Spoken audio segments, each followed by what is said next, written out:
LSV kitchen ನೋಡ್ತಾ ಇರುವ ಎಲ್ಲ ವೀಕ್ಷಕರಿಗೂ ನಮಸ್ಕಾರಗಳು ಹಾಗೂ LSV ಕಿಚನ್ಗೆ ಸ್ವಾಗತ ಆ್ಯಂಡ್ ಸುಸ್ವಾಗತ ರೀ.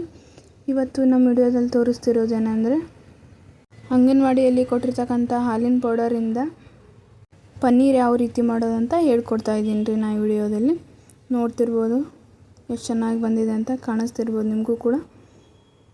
ಅಂಗಡಿಯಲ್ಲಿ ತರೋದಕ್ಕಿಂತ ಈ ಥರ ಮನೆಯಲ್ಲಿ ಅಂಗನವಾಡಿ ಹಾಲಿನ ಪೌಡರ್ ಇತ್ತಂದ ಬೇಗನೆ ಮಾಡ್ಕೋಬೋದು ನೋಡಿರಿ.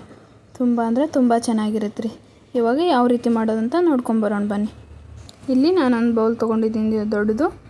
ಇದ್ರ ತುಂಬ ನಾನು ಹಾಲಿನ ಪೌಡರ್ ಹಾಕೋತಾ ಇದ್ದೀನಿ ರೀ. ನಾನು ಅಂಗನವಾಡಿಯಲ್ಲಿ ಕೊಟ್ಟಿರ್ತಕ್ಕಂಥ ಹಾಲಿನ ಪೌಡರಿಂದ ಮಾಡಿ ತೋರಿಸ್ತಾ ಇದ್ದೀನಿ ರೀ. ನೀವು ಅಂಗಡಿಯಲ್ಲಿ ತಂದಿರ್ತಕ್ಕಂಥ ಹಾಲಿನ ಪೌಡರ್ ತಂದು ಅದರಲ್ಲಿ ಕೂಡ ಮಾಡ್ಕೋಬೋದು ರೀ. ನೋಡಿರಿ, ಇದೊಂದು ದೊಡ್ಡ ಬೌಲ್ ಇದೆಯಲ್ಲ, ಇದರಲ್ಲಿ ನಾನು ಇದ್ರ ತುಂಬ ತೊಗೊಂಡಿದ್ದೀನಿ ರೀ. ಇವಾಗ ಅಂಗನವಾಡಿಯಲ್ಲಿ ಕೊಟ್ಟಿರ್ತಕ್ಕಂಥ ಹಾಲಿನ ಪೌಡರ್ನು ಬಿಸಾಕೋ ಬದಲು ಈ ರೀತಿ ಮಾಡ್ಬೋದು ನೋಡಿರಿ. ನಾನಿಲ್ಲಿ ಒಂದು ದೊಡ್ಡ ಪಾತ್ರೆ ತೊಗೊಂಡು ಅದರೊಳಗೆ ಎರಡು ದೊಡ್ಡ ಗ್ಲಾಸಷ್ಟು ನೀರು ಹಾಕ್ಕೊಂಡಿದ್ದೀನಿ ರೀ.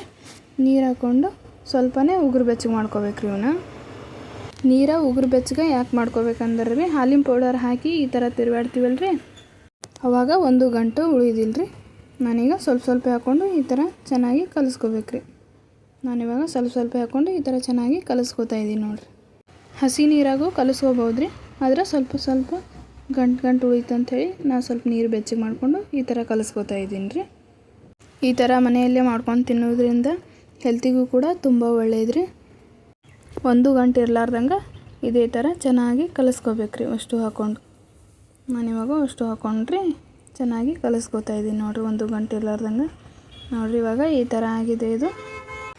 ಇದನ್ನಿವಾಗ ಒಲೆ ಮ್ಯಾಗ ಇಟ್ಕೊಂಡು ಕಾಸ್ಕೋಬೇಕು ರೀ. ಒಂದು ಉಪ್ಪು ಬರೋವರೆಗೂ ಕಾಸ್ಕೋಬೇಕು ರೀ. ನಾನಿವಾಗ ಒಲೆ ಮ್ಯಾಗ ಇಟ್ಕೊಂಡು ಕಾಸ್ಕೋತಾ ಇದ್ದೀನಿ ರೀ. ಇದೇ ಥರ ಕೈ ಆಡಿಸ್ತಾ ಇರ್ಬೇಕು ರೀ. ಅವಾಗವಾಗ ಈ ಥರ ಕೈ ಆಡಿಸ್ತಾ ಇರ್ಬೇಕು ರೀ. ಕೈ ಆಡಿಸ್ಲಿಕ್ಕಂದ್ರೆ ತಳ ಹಿಡಿಯುತ್ತೆ ರೀ. ಅದು ಈ ಥರ ಚೆನ್ನಾಗಿ ಮಿಕ್ಸ್ ಮಾಡ್ಕೋತಾ ಇರ್ಬೇಕು ರೀ. ಇಲ್ಲಾಂದರೆ ತಳ ಹಿಡಿಯುತ್ತಂದು ಹೊತ್ತುತ್ತಲ್ರಿ ಕೆಳಗೆ, ಅದು ಆಮೇಲೆ ಸರಿ ಅನ್ಸಂಗಿಲ್ಲ ರೀ. ಹೊತ್ತದ ಸ್ಮೆಲ್ ಬರ್ತೈತೆ ರೀ. ನೋಡಿರಿ, ಇವಾಗ ಉಪ್ಪು ಬರ್ತಾಯಿದೆ ನೋಡಿರಿ. ಎಷ್ಟು ಚೆನ್ನಾಗಿ ಉಪ್ಪು ಬಂದಿದೆ. ಇವಾಗ ಗ್ಯಾಸ್ ಆಫ್ ಮಾಡಿಬಿಡ್ಬೇಕು ರೀ. ಗ್ಯಾಸ್ ಆಫ್ ಮಾಡಿ ಒಂದು 10 ನಿಮಿಷ ಬಿಡ್ಬೇಕು ರೀ.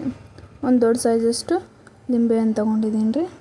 ಲಿಂಬೆಹಣ್ಣು ತೊಗೊಂಡ್ಬಿಟ್ಟು ಇದನ್ನು ರಸ ತಗೊಂಡಿದ್ದೀನಿ ರೀ. ನಾನು ಸೋಸ್ಕೊಂಡು ತೊಗೊಂಡಿದ್ದೀನಿ ರೀ. ನಾನು ಸೋಸ್ಕೊಂಡೆ ತೊಗೋಬೇಕು ರೀ. ಅದ್ರಾಗ ಬೀಜ ತಿರ್ತಾವಲ್ಲ ರೀ, ಅದಕ್ಕೆ ಇವಾಗ ಸ್ವಲ್ಪ ಹಾಕ್ಕೊಂಡು ಈ ಥರ ತಿರುಗಾಡ್ಬೇಕು ರೀ.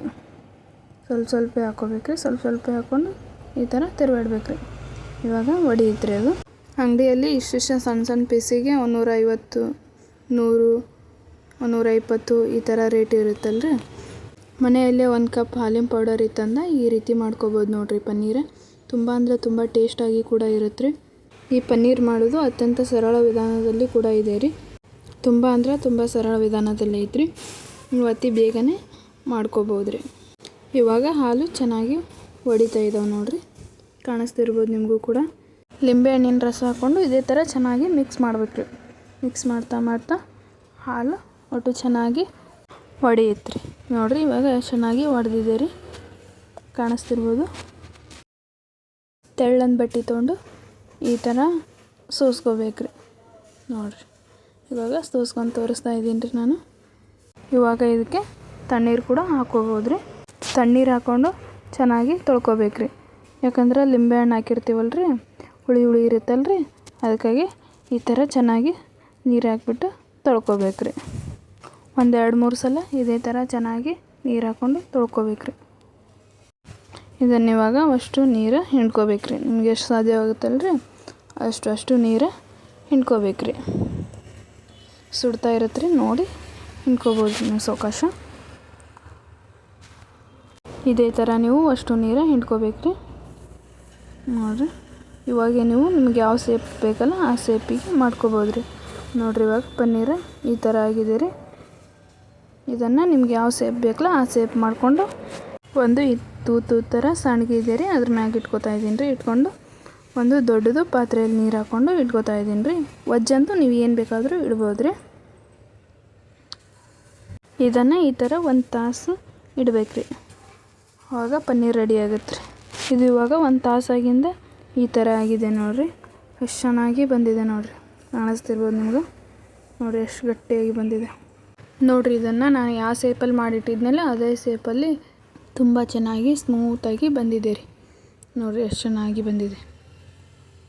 ಇದನ್ನು ನೀವು ಯಾವ ಸೈಜಲ್ಲಿ ಬೇಕಲ್ಲ ಆ ಸೈಜಲ್ಲಿ ಕಟ್ ಮಾಡ್ಕೋಬೋದು ರೀ. ನೋಡಿರಿ ಪನ್ನೀರ್ ಸ್ವಲ್ಪ ದಪ್ಪನೇ ಇರಬೇಕಂಥೇಳಿ ನಾನು ಸ್ವಲ್ಪ ದಪ್ಪನೇ ಸೆಟ್ ಮಾಡಿದ್ದೆ ರೀ. ಎಷ್ಟು ಚೆನ್ನಾಗಿ ಬಂದಿದೆ ನೋಡಿರಿ. ತುಂಬ ಅಂದರೆ ತುಂಬ ಚೆನ್ನಾಗಿ ಬಂದಿದೆ ರೀ. ಇದನ್ನು ಮಕ್ಕಳು ಕೂಡ ತುಂಬ ಅಂದರೆ ತುಂಬ ಇಷ್ಟಪಟ್ಟು ತಿಂತಾರೆ ರೀ. ನೀವು ಹಾಲಿನ ಪೌಡರ್ ಬಿಸಾಕೋ ಬದಲು ಒಂದ್ಸಲ ಈ ಥರ ಟ್ರೈ ಮಾಡಿರಿ. ನಾ ತೋರಿಸಿರ್ತಕ್ಕಂಥ ರೆಸಿಪಿ ಎಲ್ಲರಿಗೂ ಇಷ್ಟ ಆಗೈತೆ ಅಂತ ಅನ್ಕೋತೀನಿ ರೀ. ಇಷ್ಟ ಆದರೆ ಲೈಕ್, ಶೇರ್, ಕಮೆಂಟ್ ಮಾಡಿರಿ. ಮತ್ತು ಹೊಸಬ್ರು ಯಾರಾದರೂ ನೋಡ್ತಾ ಇದ್ರೆ ಸಬ್ಸ್ಕ್ರೈಬ್ ಮಾಡ್ಕೋರಿ. ಮತ್ತು ಹೊಸ ರೆಸಿಪಿಯೊಂದಿಗೆ ಮುಂದಿನ ವಿಡಿಯೋದಾಗ ಸಿಗ್ತೀನಂತ್ರಿ. ಅಲ್ಲಿವರೆಗೂ ಎಲ್ಲರಿಗೂ ಬಾಯ್ ಬಾಯ್ ರೀ. Take care.